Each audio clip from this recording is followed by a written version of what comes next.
Em nome do Pai, e do Filho, e do Espírito Santo. Amém. Queridos irmãos e irmãs, sejam muito bem-vindos para mais um dia na nossa jornada da leitura da Bíblia em um ano. No dia de hoje, nós chegamos no dia de número 327, capítulos 5 e 6 da primeira carta de São Paulo aos Coríntios. Pai nosso que estais no céu, santificado seja o vosso nome, venha a nós o vosso reino. Seja feita a vossa vontade, assim na terra como no céu. O pão nosso de cada dia nos dai hoje. Perdoai-nos as nossas ofensas, assim como nós perdoamos a quem nos tem ofendido. E não nos deixeis cair em tentação, mas livrai-nos do mal. Amém. Ave Maria, cheia de graça, o Senhor é convosco. Bendita sois vós entre as mulheres, e bendito é o fruto do vosso ventre, Jesus. Santa Maria, Mãe de Deus, rogai por nós, pecadores, agora e na hora de nossa morte. Amém. Glória ao Pai, ao Filho e ao Espírito Santo, como era no princípio, agora e sempre. Amém. Queridos irmãos e irmãs, hoje nós vamos meditar com a graça de Deus os capítulos 5, 6 da primeira carta de São Paulo, escrita aos Coríntios. Nesses dois capítulos nós temos aqui uma temática que é muito clara. São Paulo, ele vai dar a opinião dele, ele vai orientar a comunidade diante de três problemas que havia acontecido ali na comunidade de Corinto. O primeiro deles é muito claro, está ali no capítulo 5, dos versículos 1 a 13, um problema chamado incesto. Então, a partir de agora, nós vamos meditar sobre três problemas que aconteceram na comunidade de Corinto. Vamos ali o primeiro se chama incesto, e aí nós vamos ver lendo o texto. E aqui é algo horripilante, é algo triste, que infelizmente era parte daquela comunidade que tinha um comportamento carnal e moral muito longe daquilo que era ensinado no Evangelho. Então isso daqui não era em respeito ou a respeito da cidade ali de Corinto como um todo, mas um problema interno que havia acontecido na comunidade. Nossas paróquias, famílias, como comunidades de fé, às vezes tem problemas que temos até vergonha, e ali em Corinto não era diferente. Veja, o capítulo 5 diz assim: só se ouve falar de imoralidade entre vós. Olha, só se fala de imoralidade entre vós. E imoralidade tal que não se encontra nem mesmo entre os gentios. Olha, só se vê falar de imoralidade entre vós. E um tal tipo de imoralidade que nem entre os pagãos existe. Um dentre vós, isso aqui é uma carta que ele escreve e pede para alguém levar. Lá no final, no capítulo 15 e 16, nós vamos ver que ele pede para levar a carta. Então ele pede para alguém levar a carta. Só se fala isso, imoralidade. Nem entre os pagãos se encontra tal coisa. E aí ele vai mostrar o que aconteceu. Um dentre vós vive com a mulher de seu pai. Meu Deus, meu Deus. E aí ele vai dizer: e vós estáis cheio de orgulho. Nem mesmo vos mergulhastes na tristeza, a fim de que o autor desse mal fosse eliminado do meio de vós? Então aqui já diz tudo. Olha, eu vejo 4 pontos aqui. Primeiro deles, só se ouve falar de imoralidade em Corinto. Então São Paulo aqui ele chega arrebentando.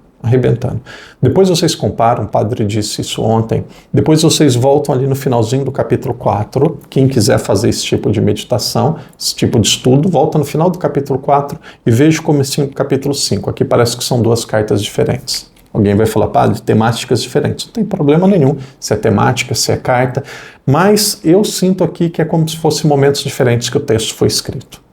Novamente, aqui não muda nada na nossa fé, mas aqui nós percebemos que tem uma transição aqui que ela é muito rígida, ela não tem tanta ligação em uma parte com a outra. Mas nós estamos no capítulo 5, no capítulo 5, e é isso que nós vamos meditar no dia de hoje. Então veja, só se ouve falar de imoralidade, nem entre os gentios se encontra tudo isso. Um dentre vós vive com a mulher do pai. E aí ele vai dizer a quarta parte: vocês estão tão cheios de orgulhos que vocês nem se entristecem com isso. Parece que já se tornou normal. Parece que já é algo tão aceito, tão comum, que vocês não querem nem resolver o problema. Não querem nem eliminar a pessoa do meio de vocês. E aí alguns vão dizer assim, padre, a misericórdia, o carinho, o perdão, tudo isso existe. Mas Paulo, aqui ele é muito firme, esse problema precisa ser resolvido. E o que mais me assusta é vocês acharem que isso é normal. Parece que nem gera tristeza mais. É como se algo tivesse normal, tivesse comum, tivesse tudo certo. E aqui ele diz, não está tudo certo. Não está tudo certo. Então esse é o primeiro problema. Esse é o primeiro problema. E ele diz aqui que aquilo está incorreto. E aí ele vai ensinar como que deveria ser o correto. Ele vai dizer isso a partir do versículo 9. Eu vos escrevi em minha carta que não tivesses relações com devassos. Não me referia de modo geral aos devassos deste mundo, ou aos avarentos, ou aos ladrões, ou aos devassos, pois então teríeis que sair desse mundo. Veja, quando Paulo ele falou que não era para ter relação com devasso, ele não está falando de pecadores normais do mundo, senão a gente tinha que ir para outro planeta, outro mundo, porque devassos, pecadores tem no mundo todo. Então o que ele quer dizer? Não escrevi-vos que não vos associeis com alguém que traga o nome de irmão, e não obstante seja devasso, ou avarento, ou idólatra, ou injurioso, ou beberrão, ou ladrão. Pode até casar com alguém que é beberrão, ladrão, isso daqui é até possível, ele diz. Não foi isso que eu disse quando eu escrevi sobre relações devassas. Com tal homem não deveis nem tomar refeição. Olha ele falando sobre aqueles que tinham tal comportamento. Acaso compete a mim julgar os que estão fora? Não são os de dentro que vós tendes de julgar? Os de fora, Deus os julgará. Afastai o mal do meio de vós. Mas no final o que São Paulo está dizendo aqui que aquilo que ele pediu é que não tenham relação entre os irmãos, pessoas da mesma casa. Então isso daqui é algo que é muito claro, muito óbvio para nós naquela parte da história, naquele momento ali de São Paulo, parece que era algo que estava se tornando normal. Então aqui ele já resolve um primeiro problema, não ao incesto. Veja, às vezes a gente vê tantos problemas aí nas nossas comunidades, ficamos assustados. A comunidade de Corinto também tinha. Primeiro problema aqui, claro, tem o problema da divisão, depois fala do Cristo crucificado, que ele muda a linguagem, mas o primeiro grande problema concreto que a carta trata é o problema do incesto. E aí nós vamos ver, a partir do capítulo 6, do versículo 1 até o versículo 11, um segundo problema, que nós chamamos de litígio. O que é litígio? É um conflito, uma discussão, e esse litígio, ele foi levado, essa briga, esse conflito, pode ser por herança, por qualquer causa, ele foi levado diante de tribunais pagãos. E aí São Paulo diz que é muito feio, muito triste, dois irmãos de comunidade que brigam, levarem a solução do seu problema para ser decidida por um juiz pagão, um juiz social, que isso daqui deveria ser resolvido internamente na comunidade. Então aqui dois problemas. Às vezes a gente pensa, nossa comunidade é pecadora, tem problema, minha família, sem dúvida. Mas a comunidade de Paulo até aqui tem dois problemas. O terceiro também é de arrepiar. Nós vamos ver daqui a pouco. Primeiro, incesto. Segundo, litígio entre irmãos sendo levado para tribunais pagãos. É isso que nós encontramos aqui no capítulo 6. Veja o versículo 1, ele diz assim, quando alguém de vós tem rixa com outro, como ousa levá-lo a injustos para ser julgada e não aos santos? Então não sabeis que os santos julgarão o mundo? Então São Paulo ele é muito claro, não tem tempo para perder. Quando se fala do incesto, o que ele diz? Vós estáis, olha, do incesto, nós vimos agora, só se ouve falar imoralidade de vós, imoralidade de tal modo que nem se encontra entre os gentios, que um de vós vive com a mulher do pai, e vós estáis cheios de orgulho, que nem vos mergulhastes na tristeza, a fim de que o autor desse mal seja eliminado do meio de vós. Então não tem aqui cafuné, não tem aqui rodeios, não, ele vai direto no ponto. Segundo problema que nós vamos ver agora novamente, ele vai direto do ponto. Quando tendes alguma rixa um com o outro, vocês devem levá-las a injusto para ser julgada a causa de vocês que já são batizados, que são santos? Vocês não sabem que são os cristãos que vão julgar o mundo? Aí aqui ele já deixa muito claro. E ele vai contar aquilo que existe na comunidade. Então ele aproveita essa oportunidade para dizer também que os corruptos, os injustos, que os grandes pecadores, ele vai falar em pecados carnais, não herdarão o reino de Deus. Aqui eu também grifei, veja dos versículos 9 até o versículo 9 e 10, ele dizendo de alguns pecados, que quem possuir esses pecados não herdará o reino de Deus. Aqui ele é muito claro. Então não sabeis que os injustos não herdarão o reino de Deus? Não vos iludais. Nem os devassos, nem os idólatras, nem os adúlteros, nem os depravados, nem as pessoas de costumes infames, nem os ladrões, nem os avarentos, nem os bêbados, nem os injuriosos herdarão o reino de Deus. Eis o que vós fostes, ao menos alguns. Mas vós vos lavastes, mas fostes santificados, mas fostes justificados, como o padre disse há pouco, em nome de Jesus Cristo e pelo Espírito de nosso Deus. Belíssimo, belíssimo texto, belíssimo, belíssimo. Ele diz como que deveria ser resolvidos os problemas da comunidade, internamente na comunidade, e o tipo de pecado, aquilo que não poderia haver entre eles. Devastação, idolatria, adultério, depravação, costumes infames, roubo, avareza, ele diz dos bêbados, dos injuriosos, esses não herdarão o reino dos céus. E aí nós vamos agora para o terceiro problema, que está no capítulo 6, dos versículos 12 a 20. Aqui o padre poderia definir esse segundo problema de duas formas. Primeiro, de uma forma mais polida, a segunda de uma forma direta e com linguagem aqui muito objetiva. De forma polida, aqui nós estamos ouvindo sobre a fornicação. De forma direta, clara e objetiva sobre a prostituição. Haviam pessoas na comunidade que tinham relacionamentos, que procuravam prostitutas. E aqui, em muitas cidades, em muitos lugares do mundo, tem lugares que é de prostituição, de mulheres que vendem o seu corpo e de homens que procuram essa mulher como prostitutas. E aí, aqui era uma cidade marítima, tem muitos lugares que existem caminhoneiros, muitos lugares que existem pescadores, que isso daqui é algo muito comum. Naquele momento, Corinto, por ser uma cidade marítima, também tinha muitas pessoas que tinham esse comportamento, que infelizmente sempre existiu na história e pode existir no mundo todo. Mas entre os cristãos, entre os católicos, isso existir, São Paulo, ele não aceitava. Então havia incesto, havia problemas da comunidade sendo tratados em tribunais públicos e havia também pessoas que estavam buscando a prostituição. Aqui um versículo muito conhecido, muito amado por cada um de nós, versículo 12.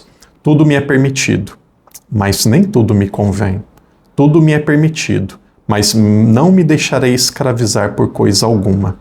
E aí ele vai dizer sobre os alimentos. Os alimentos são para o corpo, os alimentos são para o ventre e o ventre para os alimentos. E Deus deixa aqueles e esse. Mas o corpo não é para a fornicação, e sim para o Senhor.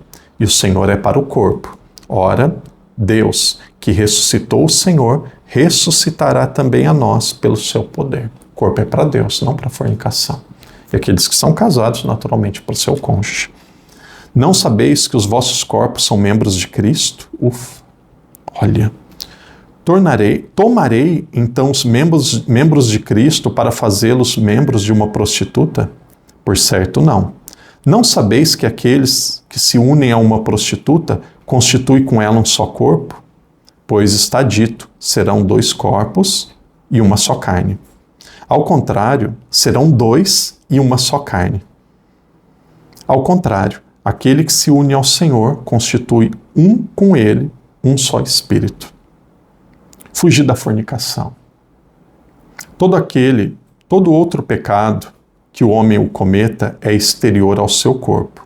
Aquele, porém, que se entrega à fornicação, peca contra o próprio corpo. Ou não sabeis que o vosso corpo é templo do Espírito Santo, que está em vós, que recebestes de Deus? E que, portanto, não pertenceis a vós mesmos? Alguém pagou alto preço pelo vosso resgate. Quem pagou alto preço pelo nosso resgate? O próprio Cristo. Glorificai, portanto, a Deus em vosso corpo. Irmãos e irmãs, uma carta clara, objetiva, que trata de temas comuns do cotidiano da comunidade de Corinto. Então aqui nós podemos ver como que a nossa fé, como que o cristianismo, ele é prático, ele é direto, ele diz respeito à vida cotidiana das pessoas. Aqui nós temos 3 situações para nos ensinar que Deus deseja a nossa santidade. E a nossa santidade, ela é conquistada, ela é adquirida no tempo, diante de lutas, diante de conflitos. Às vezes pessoas dizem assim, vou deixar a igreja, vou deixar a minha comunidade, porque na minha comunidade tem muitos pecados. Então imagina se Paulo deixasse a comunidade de Corinto. Imagine se Priscila e Áquila, também Apolo, essas pessoas que foram evangelizadores, vissem pessoas pecaminosas, pessoas que não se convertiam e de repente deixassem a comunidade. Não, quando nós vemos problemas, se nós somos líderes, somos responsáveis, a nossa missão é corrigir, a nossa missão é educar. E aí cada um de nós precisa ter clareza disso. A nossa missão, a nossa obrigação, o nosso chamado não é para converter ninguém, mas para ser instrumento de Deus, oferecendo meios concretos para que esta pessoa ela esteja em estado de graça, ela se desvincule do pecado e ela tenha condição de fazer uma decisão livre daquilo que ela deseja para a vida. Então, a nossa missão, em outras palavras, não é produzir frutos, mas é lançar a semente, cuidar dela e aí respeitar a liberdade de cada um. Primeira carta de São Paulo aos Coríntios, uma carta moral. A palavra moral às vezes assusta, mas o que significa dizer que é uma carta moral? Uma carta que vai tratar de problemas concretos relacionados ao comportamento das pessoas da comunidade. Fornicação, incesto, pessoas que tinham problemas internos e ia levar e buscar a solução fora da comunidade. Então Paulo ele vai dizer que tudo isso está errado, tudo isso é incorreto. Irmão e irmã, continue lendo, meditando e buscando encontrar meios para você aprofundar a sua fé.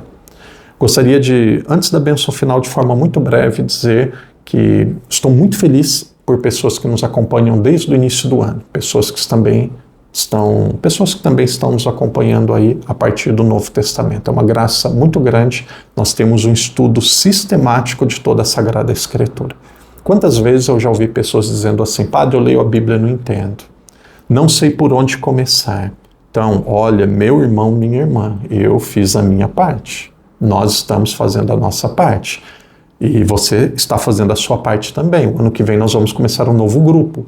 Nós temos aqui os vídeos, que nós vamos ter um canal, temos o canal no YouTube, nós vamos ter um grupo de WhatsApp, quem quer meditar, quem quer ler, aqueles que já fizeram não precisam fazer de novo, mas quem não fez, você vai convidando, desde já, vai convidando para a pessoa se preparar até o finalzinho do ano, 1º de janeiro, quem está no grupo de WhatsApp, nós vamos enviar o link à pessoa, ou entra no canal do padre, ou no site do padre, vai receber os vídeos. Então vai poder ler e meditar a Bíblia em um ano. Então nós já temos os meios.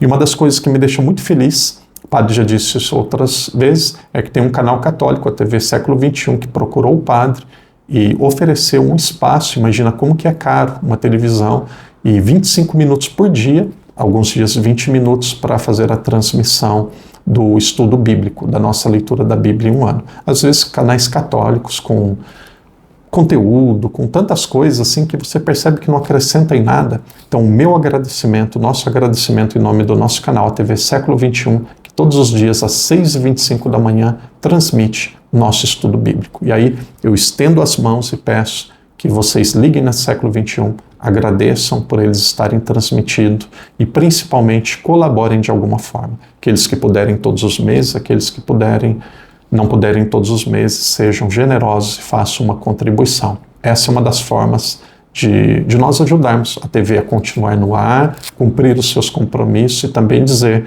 que nós apoiamos uma TV católica estudar a Bíblia, ter menos leitinho e mais alimento sólido de evangelização. Aqui tem um contato da TV Século XXI, ligue, elogie, digo que você está acompanhando, se não é pela TV, pelo canal do Padre, e aqueles que puderem, cada um sabe as suas condições, ajude a TV Século XXI, será muito bom. Aqueles que acham que a Bíblia é um meio eficaz de evangelização e nós achamos contribuir para que a TV continue evangelizando. Meu muito obrigado e muito obrigado a você que permanece conosco. Irmão, irmã, fique firme. Amanhã nós vamos meditar os capítulos 7 e 8. Com a graça de Deus, estamos a menos de 40 dias do final da nossa meditação bíblica. Em nome do Pai, do Filho e do Espírito Santo. Amém.